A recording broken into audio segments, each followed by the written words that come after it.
In today's video, I'm going to teach you how to add a checkbox in Notion.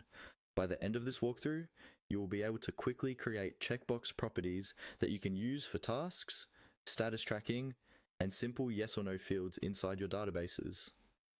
First, make sure you have your Notion page or database open.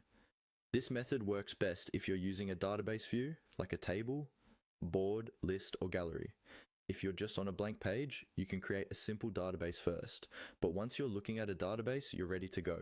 At the top of your database, you'll see your existing columns or properties, such as name, tags, date, or anything you've already set up. To add a new checkbox property, move your cursor to the top of the database where those column headers are. Look for the option that says Add Property. This is usually found to the right of your existing columns. Go ahead and click on Add Property. When you do this, Notion opens a small menu that lets you define what kind of property you want to create.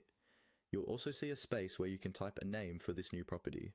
It's a good idea to choose a clear and specific name, like Done, Completed, or Approved, so you always know what the checkbox represents when you look back at your database later.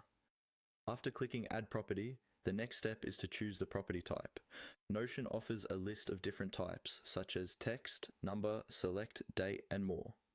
From this list, find and click on Checkbox. Once you select Checkbox, Notion will convert that new property into a simple checkbox column. You'll now see a new column appear in your database with an empty box for each row or item. You can click any of these boxes to check or uncheck them. A checked box might mean a task is finished, a requirement is met, or a review is complete, depending on how you've named and decided to use it. From here, you can drag this new checkbox column left or right to position it where it makes the most sense in your layout. You can also rename it at any time by clicking the property name at the top. And that's all you need to do.